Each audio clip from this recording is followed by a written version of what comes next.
चलो बच्चों, आज हम थर्ड ईयर बीकॉम के अकाउंट्स के कितने इम्पोर्टेंट एमसीक्यूज है उसका सॉल्यूशन लेंगे। बराबर। जो टीवाई सेम फाइव है उसके अकाउंट्स के इम्पोर्टेंट एमसीक्यू का सॉल्यूशन, जिसमें हमारे सिलेबस में कौन कौन से चैप्टर है। एक है पूरा अमालगमेशन विथ इंटरनल रिकंस्ट्रक्शन और दूसरा है होल्डिंग कंपनी। बराबर। तो इसके एमसीक्यू के सॉल्यूशंस लेंगे। ध्यान से देखना। ए लिमिटेड जिसका वर्किंग यहाँ पे होगा वो मैं यहाँ पे करूँगा और बाकी के वर्किंग नोट्स में लिखूंगा। आपको ये पूरा वीडियो धीरे धीरे देख के पूरा सम गिनना है। ए लिमिटेड acquired B Limited. तो A Limited is a transferee means purchasing company. B Limited is transferor, that is selling company. Based on the intrinsic value of both the companies, find out the number of equity share issued by A Limited towards purchase consideration. अब A Limited कितने share issue करेगा for the purpose of purchase consideration. चलो, share capital equity share of 10 each है और amount है 50,000। तो इसके कितने शेयर हुए? 50,000 डिवाइड बाई 10 5,000 शेयर्स, और यहाँ पे 1 लाख डिवाइड बाई 10 10,000 शेयर्स। चलो, नेट असेट वैल्यू ढूंढेंगे तो asset minus liability 280 minus 30। 2,80,000 asset है माइनस 30,000 लायबिलिटी है, तो क्या आया? 2,50,000 ए लिमिटेड की नेट असेट वैल्यू और बी लिमिटेड की 2 लाख माइनस 50,000, तो क्या हो गई? 1,50,000। इंट्रिंसिक वैल्यू ढूंढनी है तो net asset value divide by number of share, कितने थे? 5,000। तो 2,50,000 डिवाइड बाय 5,000 करेंगे हम, तो 5 5 जा 25, 50 रुपीज इसकी इंट्रिंसिक वैल्यू आ गई। एक शेयर की net asset value intrinsic value कितनी आ गई? 50। और यहाँ पे 1,50,000 डिवाइड बाय 10,000 करेंगे, तो एक शेयर की इंट्रिंसिक वैल्यू क्या आ गई? 15। तो यहाँ पे बी लिमिटेड का एक शेयर कितने का था? 15 का। और ए लिमिटेड का एक शेयर कितने का था? 50 का। Find out number of equity share issue bye A limited towards the purchase consideration. अब ए लिमिटेड को परचेज कंसिडरेशन के लिए कितने शेयर इश्यू करने पड़ेंगे? अब इसको टोटल चुकाना कितना था? 1,50,000। अब ये 1,50,000 चुकाने के लिए हमारा जो शेयर है वो 50 रुपीज का है। तो 1,50,000 डिवाइड बाई 50, तो कितने शेयर देने पड़ेंगे? 1,50,000 डिवाइड बाई 50 करोगे तो हमें 3,000 इक्विटी शेयर इश्यू करने पड़ेंगे। तो our answer is 3,000 equity share. तो ये मेरा पहला सम हुआ क्लियर। तो दूसरे सम के बाद चलो। H Limited has in stock goods worth rupees 42,000 supplied by its subsidiary company. Supply किसने किया है? सब्सिडरी कंपनी ने। तो सब्सिडरी कंपनी अगर सेलर है और होल्डिंग कंपनी अगर बायर है तो ये अपस्ट्रीम ट्रांजेक्शन हुआ। अगर सब्सिडरी कंपनी ने सप्लाई किया है मीन्स वो सेलर है, तो ये कैसा ट्रांजेक्शन हुआ? अपस्ट्रीम। अपस्ट्रीम ट्रांजैक्शन में जो भी प्रॉफिट होता है उसके अंदर होल्डिंग कंपनी का और माइनॉरिटी का दोनों का हिस्सा होता है। तो in case of unrealise profit, holding सिर्फ अपना प्रॉफिट का हिस्सा कट डाउन कर सकती है। On which latter, latter means जो सप्लायर है subsidiary company, made a 20% profit on cost. उसके कॉस्ट के ऊपर कितना प्रॉफिट है? 20%। ये हमारी selling price 42,000। The controlling interest holding in subsidiaries 75%, means holding ने सब्सिडरी के 75% शेयर्स लिए हैं। तो अगर होल्डिंग एंड माइनॉरिटी का रेशियो देखेंगे तो 75:25, तो 3:1 का रेशियो होगा। The stock should be shown in the consolidated balance sheet. तो स्टॉक की वैल्यू क्या होगी वो आपको देखना है। अब स्टॉक की वैल्यू हम कैसे दिखाते हैं? तो ये हमारा दूसरा नंबर का एमसीक्यू था। तो बैलेंस शीट के अंदर जब आपको स्टॉक दिखाना है तो हम क्या करते हैं, जो स्टॉक की वैल्यू है कितनी थी 42,000 माइनस क्या करते थे अनरियलाइज्ड प्रॉफिट। तो यहाँ पे आउटर में स्टॉक की वैल्यू आ जाएगी, बट हमें अभी ये अनरियलाइज प्रॉफिट ढूंढना है। तो कैसे ढूंढेंगे, तो late cost of the asset कितना 100, प्रॉफिट कितना था 20% ऑन कॉस्ट, तो प्लस 20% प्रॉफिट। तो कॉस्ट था तो कॉस्ट के ऊपर प्रॉफिट 20, जिसके ऊपर प्रॉफिट है उसको एज्यूम करेंगे। यहाँ पे कॉस्ट पे प्रॉफिट था तो कॉस्ट 100 प्लस 20% प्रॉफिट। तो सीलिंग प्राइस कितनी हो गई 120। If selling price is 120 then profit is 20। अब स्टॉक में कितना गुड्स पड़ा है 42,000 का, तो अगर 42,000 सेलिंग प्राइस है तो उसके अंदर प्रॉफिट कितना, तो 42,000 इंटू 20 डिवाइड बाई 120,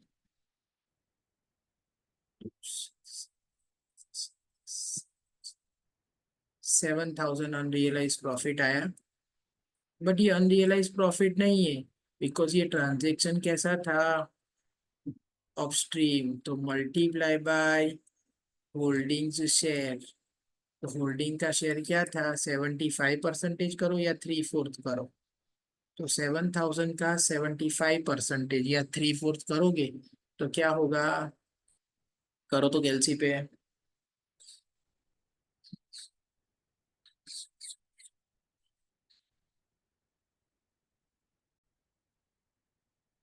तो 75,000 का 3/4 किया तो हमारा आंसर आया 5250। तो ये मेरा अनरियलाइज प्रॉफिट मिला, कितना आया 5,250। अब इसको मैं स्टॉक में से माइनस करूंगा, 42,000 में से 5,250 माइनस किया तो आंसर आया 36,750। तो स्टॉक की वैल्यू 36,750 इज माय आंसर। तो यहाँ पे हमने आंसर टिक किया, स्टॉक की वैल्यू क्या आया 36,750। क्लियर।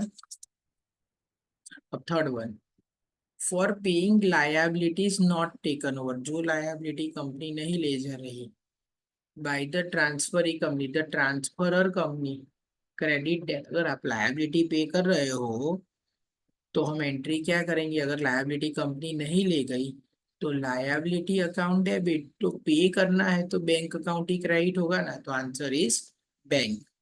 क्लियर। चलो फोर्थ सम ध्यान से देखो क्या है।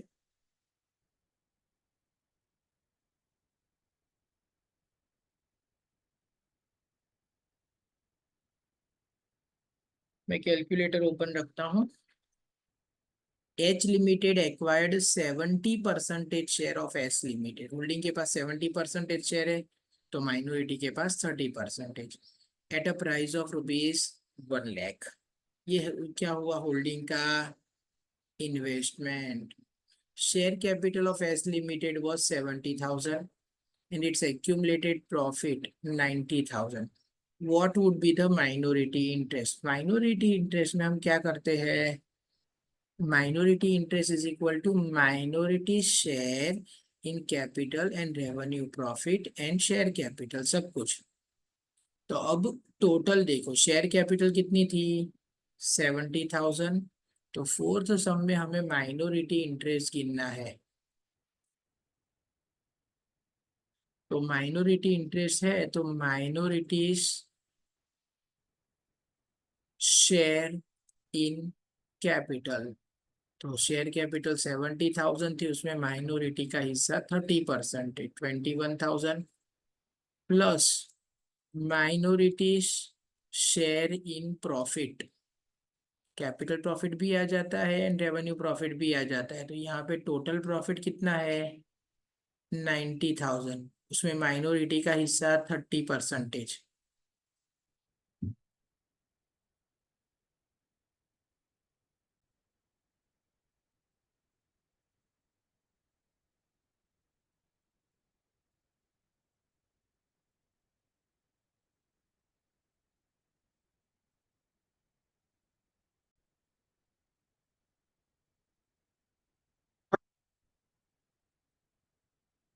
चलो, बीच में पावर कट हो गया था, तो देयरफॉर हमारा वीडियो थोड़ा पॉज हो गया। फिर से क्वेश्चन देख लेते हैं। क्या है? H Limited acquired 70% of the share of S Limited at a price of 1 lakh. Share capital of S Limited consists of 70,000 and accumulated profit 90,000। हमें माइनॉरिटी इंटरेस्ट ढूंढना है। तो माइनॉरिटी इंटरेस्ट में माइनॉरिटी का हिस्सा कितना था? अगर होल्डिंग ने 70% शेयर्स लिए हैं तो माइनॉरिटी के पास था 30%। तो शेयर कैपिटल 70,000 है, उसका 30% 21,000, और प्रॉफिट था 90,000, इसका 30% 27,000। तो इन दोनों का टोटल 48,000 हमारा क्या हो गया? Minority interest. तो आंसर इज 48,000।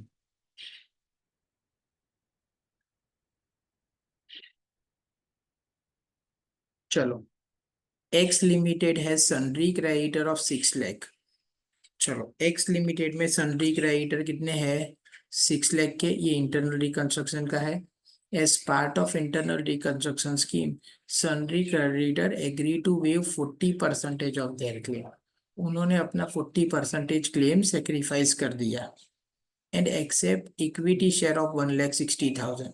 और बोला कि भाई हमें लायबिलिटी की जगह इक्विटी शेयर दे दो of their renewed claim in part settlement। In part settlement 40% claim wave किया है और पार्ट सेटलमेंट में इक्विटी शेयर दिए है। The सनरी creditor would shown in the balance sheet. चलो, तो क्वेश्चन नंबर 5 ध्यान से देखना। क्रेडिटर कितने थे? 6 लाख के। उन्होंने क्या कहा कि मुझे 40% पैसा नहीं चाहिए, तो 2,40,000 तो नहीं चुकाना, तो वो माइनस कर दिया। तो अब बचा कितना? इसकी एंट्री क्या होगी? Creditor account debit to capital reduction account. तो बचा चुकाना 3,60,000। अब यहाँ पे क्या लिखा है? As a part of sundry creditor agree to pay 40% of their claim and to accept equity share of 1,60,000 in renewed claim. चलो, हमने उसको इक्विटी शेयर कितने के दे दिए? 1,60,000 के। इसकी एंट्री क्या होगी? क्रेडिटर को चुका दिया तो क्रेडिटर लायबिलिटी कम हो गई, तो क्रेडिटर अकाउंट डेबिट, और शेयर इश्यू किए तो टू इक्विटी शेयर कैपिटल। तो अब बचा कितना चुकाना बाकी? क्रेडिटर 2 लाख के। तो बैलेंस शीट में क्रेडिटर नाम की लायबिलिटी कितनी आएगी? 2 लाख रुपीज। तो our answer is 2 lakh rupees. चलो, question number 6। The share capital of B Limited comprise of 1 lakh equity share of 10 each, fully paid. On 30 June 2017, A Limited acquired 70,000 equity share in B Limited at a premium of 2 per share। 70,000 equity share ले लिए उन्होंने, और 2 रुपए premium से means 12 रुपए में। तो the cost of investment and the holding percentage of A limited. चलो, कितने शेयर थे सब्सिडरी के बी लिमिटेड के? 1 लाख शेयर। ए लिमिटेड ने 70,000 शेयर ले लिए, तो 70,000 डिवाइड बाई 1 लाख, कितना परसेंटेज ले लिया? 70%। और ये इन्वेस्टमेंट कितने में किया? तो 70,000 शेयर्स उसने 2 रुपए प्रीमियम से। तो 70,000 शेयर 12 रुपए के रेट से खरीदे, तो इन्वेस्टमेंट कितना हुआ? 8,40,000। तो our answer is cost of investment 8,40,000 and percentage of holding is 70%।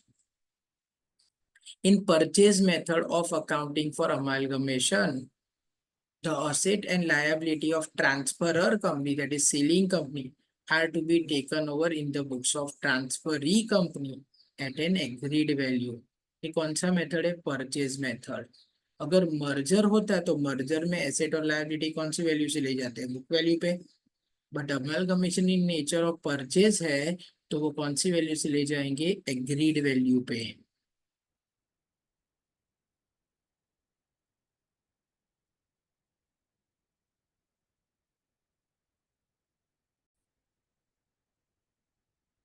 चलो question number 8। H Limited acquired 80% issued share capital of S Limited on 1st August 2017. The consolidated profit after tax of H Limited and S Limited for the year ending 31st March 2018 is rupees 18 lakh. Proposed equity dividend of H Limited is 4 lakh and S Limited is 2 lakh.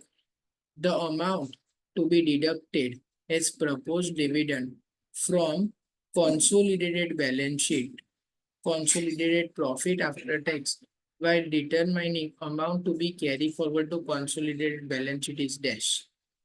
अब यहाँ पे H limited ने कितने percentage equity share ले लिए हैं? 80%। बराबर। तो अब जो सब्सिडरी कंपनी का डिविडेंड है कितना है? 2 लाख। अब 2 लाख का 80% डिविडेंड तो अब हमें नहीं चुकाना ना, क्योंकि वो तो अब हमारी हिस्सा हो गया। तो 2 लाख का 80% कितना होगा? 1,60,000 वो नहीं पे करना।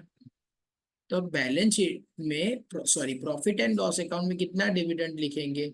तो होल्डिंग का डिविडेंड था 4 लाख प्लस सब्सिडरी का 2 lakh minus holding share in subsidiary companies dividend 1,60,000। तो हमारा नेट आंसर आएगा 2 लाख माइनस 160 40,000। तो answer is 4,40,000।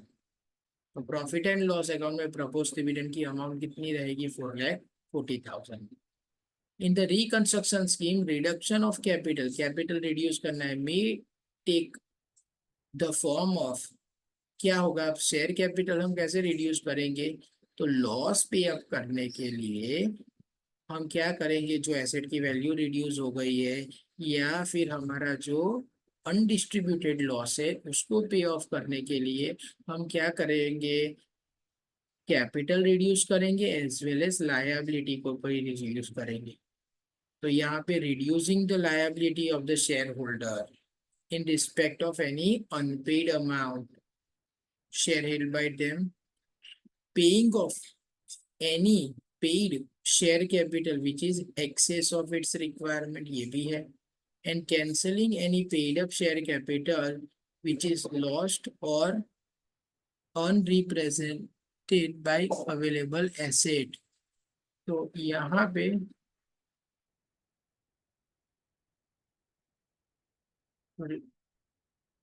Uncalled unpaid amount को रिड्यूस करना ये नहीं आएगा। ध्यान से क्वेश्चन देखो वापिस। लायबिलिटी अगर रिड्यूस करते हैं तो वो रिडक्शन ऑफ कैपिटल है। इन रिकंस्ट्रक्शन के reduction of capital, reduction of capital में क्या होता है? या तो कैपिटल रिड्यूस होती है या तो लायबिलिटी रिड्यूस होती है। बराबर।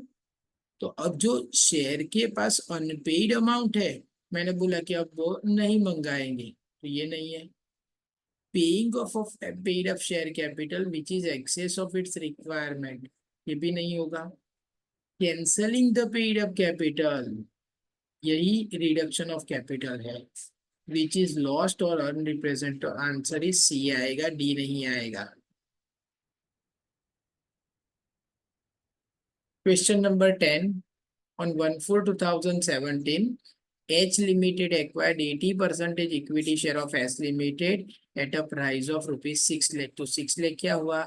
Holding company's investment in subsidiary company. The share capital of S Limited consists of 50,000 equity share of 10 each. If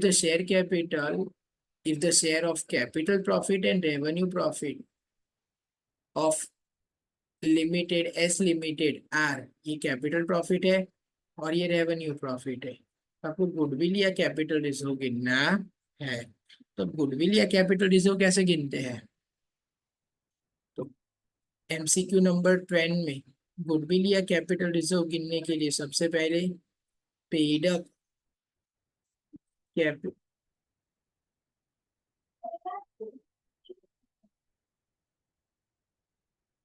holdings share in paid up capital of subsidiary company plus holdings share in capital profit.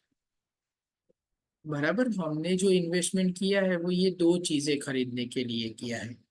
तो 80% equity share ले लिए holding ने, और उसकी share capital कितनी थी, 50,000 और 10 each. तो 50,000 शेयर है, उसका 80% ही है, तो 50,000 का 80% कितना होगा, 40,000 शेयर्स, और पेड अप वैल्यू 10, तो 4 लाख हुआ। Holding share in capital profit, capital profit 1,28,000 था, उसका 80%, तो 1,28,000 का 80% करो, तो हम करेंगे 1,28,000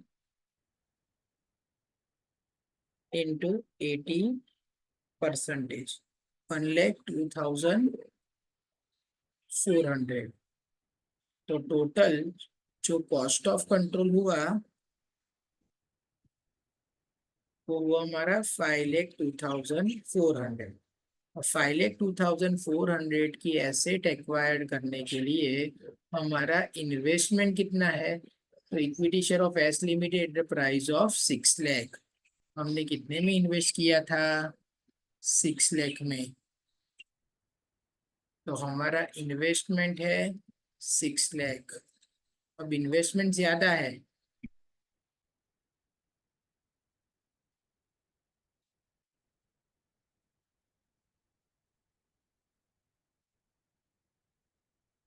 तो आएगा आंसर 97,600। और अगर इन्वेस्टमेंट ज्यादा है तो ये आंसर क्या आएगा, गुडविल। तो गुडविल की अमाउंट आएगी 97,600। बराबर, तो यहाँ पे आंसर ये गलत दिया है, गुडविल आएगी 97,600। अगर कैपिटल प्रॉफिट 1 लाख होता और रेवेन्यू प्रॉफिट 1,28,000 होता, तो 1 लाख का 80%, दैट इज 80,000। तो यहाँ पे 480 - 6 तो भी नहीं आता, तो ये अंदर आंसर गलत दिया है। 97,600 क्या होगा हमारा, गुडविल। ओके चलो, X Limited and Y Limited go into liquidation and a new company Z Limited is formed। अगर दो पुरानी कंपनी बंद हो जाती है और उसको टेक ओवर करती है एक नई कंपनी, उसे हम क्या कहते हैं, अमालगमेशन। चलो 12th, H Limited acquired 60% share of S Limited on 1st February 2018। S Limited sold, subsidiary company ने सेल किया है, तो ये अपस्ट्रीम ट्रांजेक्शन हुआ। Goods costing 12,000 to H limited by adding 25% profit on cost है। 10% of the stock remain with H limited. Unsold stock कितना था, 10%। I think यहाँ पे कोई एरर भी हो सकती है, हम एज्यूम करते हैं 10% स्टॉक इज अनसोल्ड है। तो calculate the amount of unrealise profit, तो अभी हमने गिना था वैसे ही गिनना है। Let cost of the goods is equal to 100 plus profit 25, तो सेलिंग प्राइस कितनी हुई, 125। अगर सेलिंग प्राइस 125 है तो उसमें प्रॉफिट 25 है, तो यहाँ पे सेलिंग प्राइस कितना स्टॉक अनसोल्ड है, हम एज्यूम करते हैं 10%। चलो, तो 12,000 का 10%, 1,200, तो प्रॉफिट कितना, तो 1,200 इंटू 25 डिवाइड बाई 125, 125, तो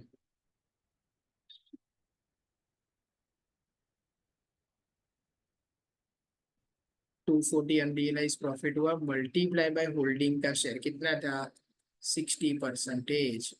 तो 240 का 60%, 240 इंटू 60%, तो अनरियलाइज प्रॉफिट कितना आएगा, 144। मीन्स यहाँ पे ये जो क्वेश्चन है ना, इसमें कहीं कहीं पे कोई गलती है। ये एक अमाउंट दिख नहीं रही हमें, बराबर। डेट का तो कोई फर्क नहीं पड़ेगा, बट यहाँ पे कितने परसेंटेज स्टॉक रिमेन अनसोल्ड है, उसी के मुताबिक मीन्स मैंने ये क्या किया, सबसे पहले तो यहाँ पे हमारे पास कितने का गुड्स बेचा था, 12,000, उसमें से अनसोल्ड 10% दिख रहा था, इसलिए हमने वो किया। बाद में इसी प्रकार गिनना है, और अपस्ट्रीम है तो जो अनरियलाइज प्रॉफिट होता है मल्टीप्लाई बाय होल्डिंग से, इसी प्रकार गिनोगे तो आपका आंसर आ जाएगा।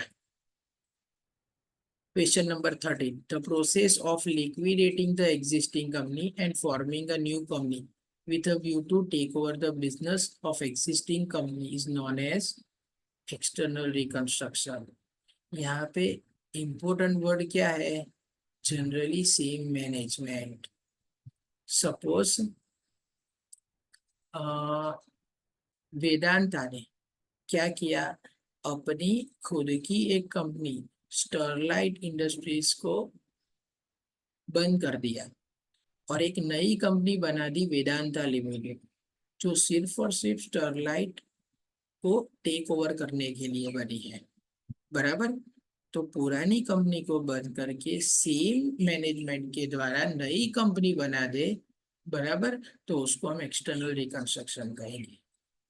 The share of outsider in the net asset of the subsidiary company, जो आउटसाइडर है उसको माइनॉरिटी शेयर होल्डर कहते हैं, तो उनका हिस्सा है वो क्या है, minority interest. A Limited has issued capital 50,000 equity share of 10 each fully paid. It decide to convert its capital into 1 lakh equity share of 5, 50,000 into 10, 5 lakh, 1 lakh into 5, 5 lakh। तो यहाँ पे हमने क्या किया, पुराने शेयर की जो पेड अप वैल्यू थी बराबर उतनी ही पेड अप वैल्यू के नए शेयर दे दिए। सिर्फ हमने क्या किया, शेयर्स की जो नॉमिनल वैल्यू है उसको कम कर दी, means number of share double कर दिए, तो इसको हम क्या कहेंगे, सब डिवीजन ऑफ शेयर। अगर इससे उल्टा होता, बराबर, 10 रुपए के शेयर की जगह 5 रुपए के 2 शेयर दे दिए, उसकी जगह हम उल्टा करते, 5 रुपए के एक शेयर के बदले में 10 रुपए, 5 रुपए के 2 शेयर के बदले में 10 रुपए वाला एक शेयर देते, उसको हम क्या कहते हैं, कंसोलिडेशन ऑफ द शेयर, याद रखना। Point number 16, H Limited acquired the share of S Limited on 31st August 17. The profit and loss account of S Limited showed a debit balance of 1,50,000. On 1/4/2017, the credit balance of rupees 90,000. On 31st March 2018, the capital profit और loss ये ढूंढना है हमें, capital profit या loss कितना है। चलो, profit and loss account का डेबिट बैलेंस कब था, शेयर एक्वायर किया 31st अगस्त को, तो profit and loss account of S limited showed debit balance कब था, ओपनिंग डेट को। तो ओपनिंग में हमारा डेबिट बैलेंस था, तो कैपिटल में लिखेंगे ओपनिंग 1,50,000, वो कैपिटल लॉस हुआ। During at the end credit balance 90,000 था, तो प्रॉफिट फॉर द ईयर क्या होगा, क्लोजिंग माइनस ओपनिंग, तो क्लोजिंग 90,000 माइनस ओपनिंग 1,50,000, तो माइनस माइनस प्लस, तो क्या होगा 2,40,000। इसको हम कौन से रेशियो में डिस्ट्रीब्यूट करेंगे, प्रायर इज टू पोस्ट। अब शेयर कब एक्वायर किया था, 31st अगस्त को, तो प्रायर पीरियड अप्रैल मई जून जुलाई अगस्त, 5 मंथ का प्रायर पीरियड और 7 मंथ का पोस्ट पीरियड, हो गया ना टोटल 12 महीने। तो 5 मंथ का प्रायर पीरियड है, तो ये जो 2,40,000 में है उसमें से 5 मंथ का प्रॉफिट कितना होगा, तो 2,40,000 इंटू 5 डिवाइड बाई 12, 1 लाख, तो 150 माइनस 1 लाख प्लस, तो नेट कितना आया 50,000 माइनस, तो 50,000 का कैपिटल लॉस हो गया। Goodwill arising on amalgamation is to be, अब अमालगम एक चीज है हमने AS 26 में सीखी थी कि कोई भी कंपनी सेल्फ जनरेटेड गुडविल तो अपनी बैलेंस शीट में नहीं दिखा सकती, बट अगर गुडविल अराइज होती है at the time of purchasing a new company, बराबर, या फिर अमालगमेशन में, at that point of time जो गुडविल है उसको आपको प्रॉफिट एंड लॉस और अकाउंट में डेबिट करके कितने साल में राइट ऑफ करना है, 5 साल में। तो amortize to income on a systematic basis normally over 5 years. चलो क्वेश्चन नंबर 18.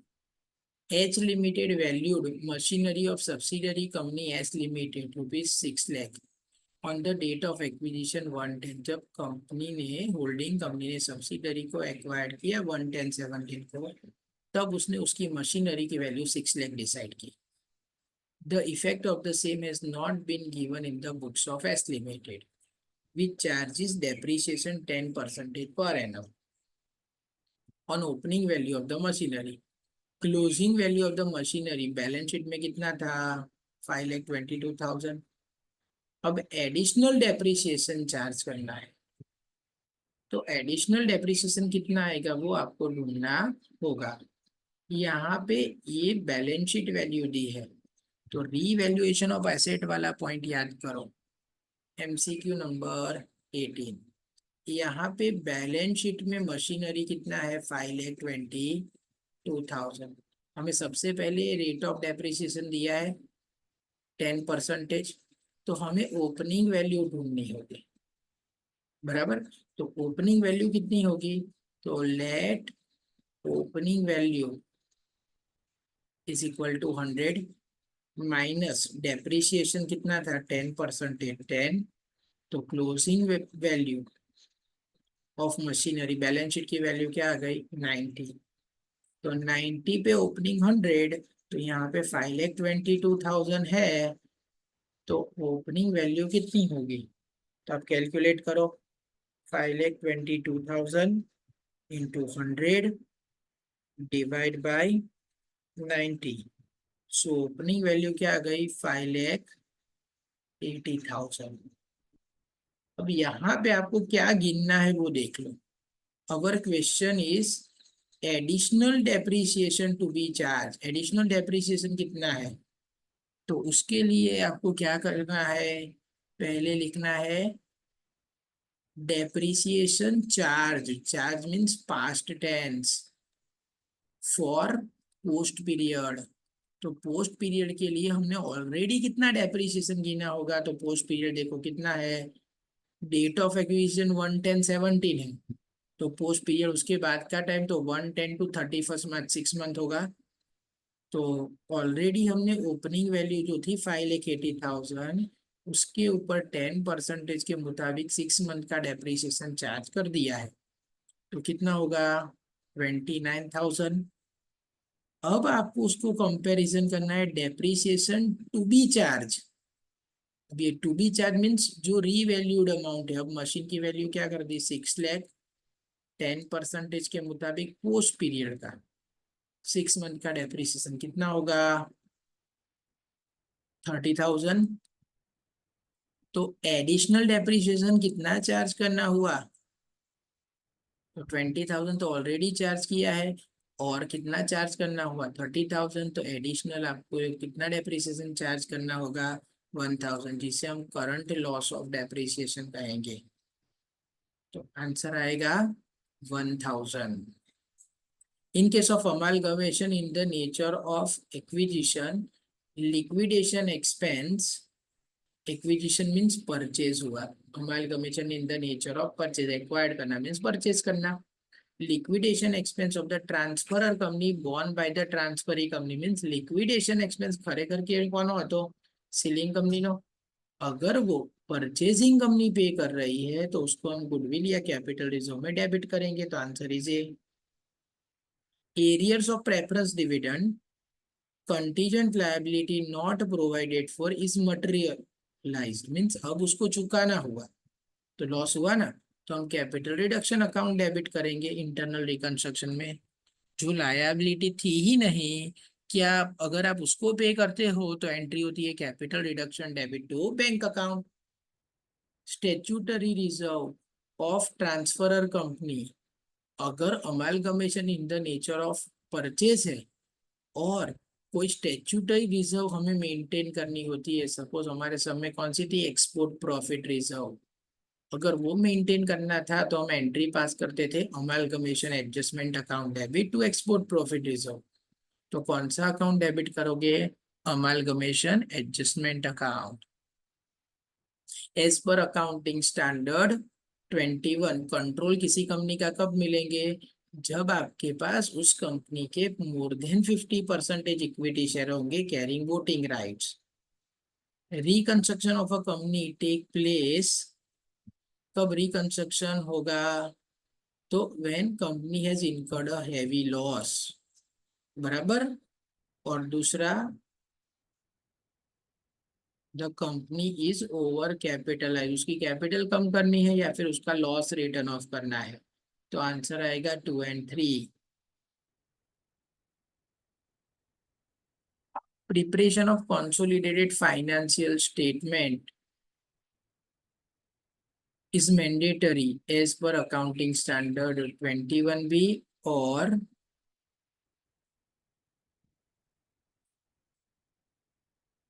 तो आंसर आएगा मैंडेटरी मीन्स कंपलसरी। ये तो अकाउंटिंग स्टैंडर्ड 21 के मुताबिक बनाना है, but section 129 of the companies act के मुताबिक बनाना है, और उसकी डिमांड सेबी भी करता है। तो answer is D. When equity share capital face value is reduced from 10 to 7, called up and paid up to ₹4 per share, mean 7 रुपए भरे थे उसको हमने 4 रुपए का शेयर कर दिया। 10 तो फेस वैल्यू है, 7 called up and paid up थी उसको 4 रुपए का, मीन 7 भरे थे उसमें से 4 ही रहेंगे तो 3 कट हो गए। तो इंटरनल रिकंस्ट्रक्शन में हमने कितनी कैपिटल रिड्यूस की? ₹3। तो एंट्री होगी equity share capital debit to capital reduction. पूरी एंट्री होगी equity share capital of 10 each, 7 called up and paid up account debit to equity share capital of 10 each, 4 paid up and to capital reduction 3। चलो, holding company H Limited acquired 70% share of subsidiary company S Limited on 1/4/17 and valued plant and machinery of subsidiary company 2,50,000 on the date of acquisition. The effect of same has not been given in the books of S Limited, which charge depreciation at 10% per annum on the opening value. Closing value of plant and machinery 1,80,000. What will be the share of H Limited in the revaluation profit of plant and machinery? बराबर, revaluation का profit means capital profit या capital loss ढूंढना है हमें, same ऐसे ही गिनना है। चलो, क्वेश्चन नंबर 26 में let opening plant and machinery हमने क्या एज्यूम किया? 100 माइनस डेप्रिसिएशन कितना था? 10% 10, तो क्लोजिंग वैल्यू कितनी आई? 90। अगर क्लोजिंग वैल्यू 90 है तो ओपनिंग वैल्यू 100, तो यहाँ पे देखो क्लोजिंग वैल्यू कितनी दी है? 1,80,000। तो ओपनिंग कितनी होगी? तो ओपनिंग आएगी 2 लाख। चलो अब क्या करेंगे?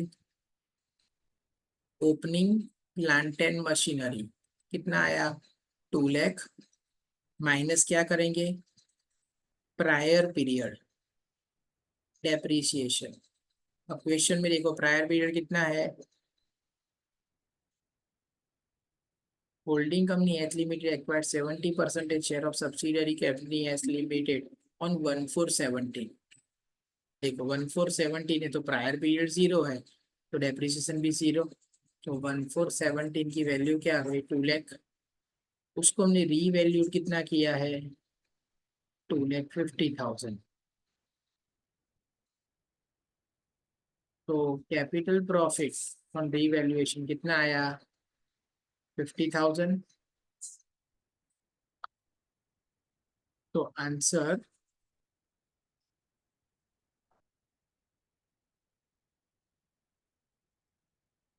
आएगा कैपिटल प्रॉफिट 50,000। इसके अंदर गलती से 35 लिखा है और आंसर इज 50,000, ये गलत है। X Limited take over Y Limited on 1/4/17 and discharge the purchase consideration as follow. Issued 48,000 fully paid equity share of 10 each at par to the equity shareholder of Y Limited. Issued fully paid 9% in preference share of 100 each to discharge the preference share capital of 3,20,000 of Y Limited. ये कुछ गलत है।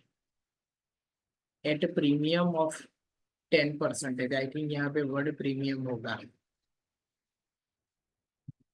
It is agreed that 10% debenture of Y Limited amounting to 1 lakh will be converted into equal number of debenture। अब ये debenture को जो पे करते हैं ना वो पीसी में नहीं आता। पीसी में क्या आता है?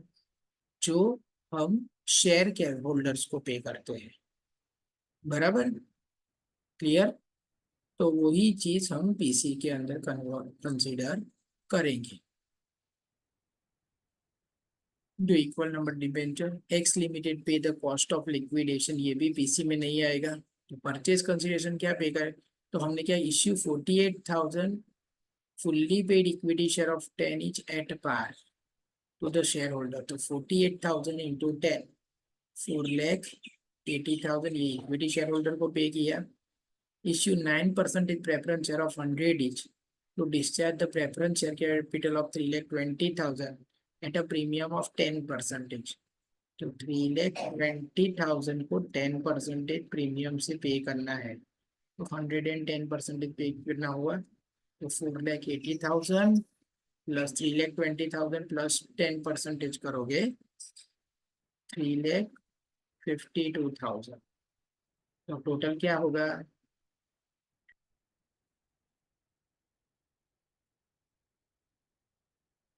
8,32,000। तो ये हमारा हो गया परचेज कंसिडरेशन।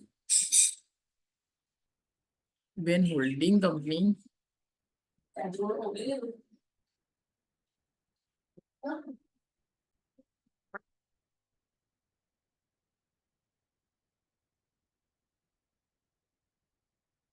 चलो क्वेश्चन नंबर 26 हो गया,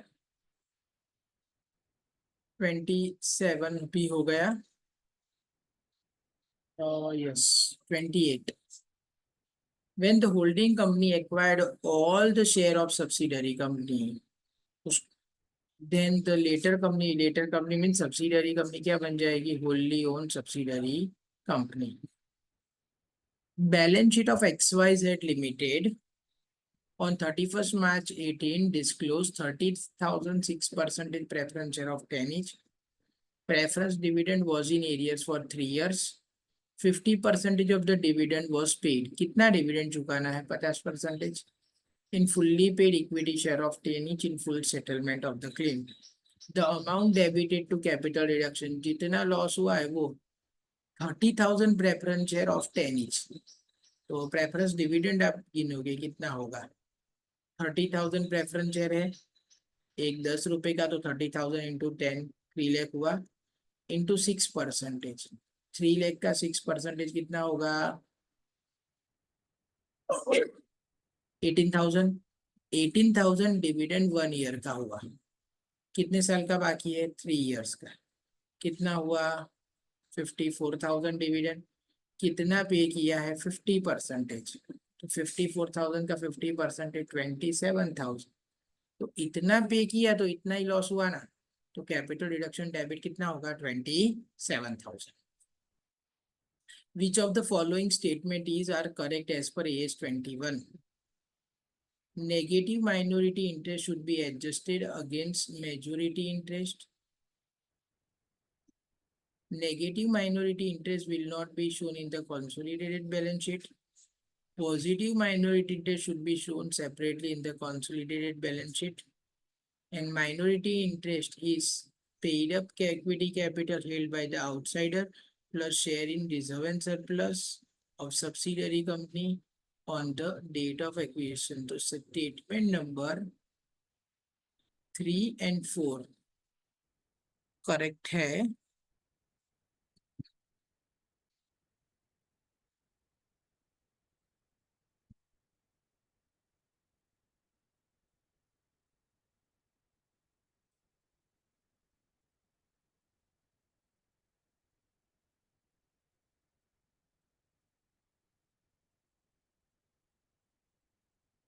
तो इसमें क्वेश्चन करेक्ट स्टेटमेंट कौन सा है? तो 3 and 4।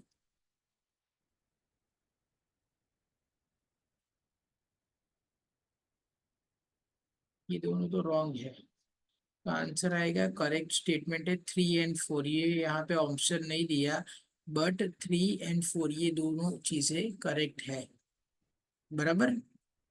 तो ये हो गया हमारा 2018 वाला पेपर। क्लियर। ये पेपर अच्छी तरह से कर देना। और इसके साथ साथ साथ और 2 पेपर मैं भेज रहा हूँ, वो भी आप अच्छी तरह से कर लोगे। क्लियर। तो majority of the point regarding this MCQ आपके कवर हो जाएंगे। हाँ ठीक है, wish you all the best.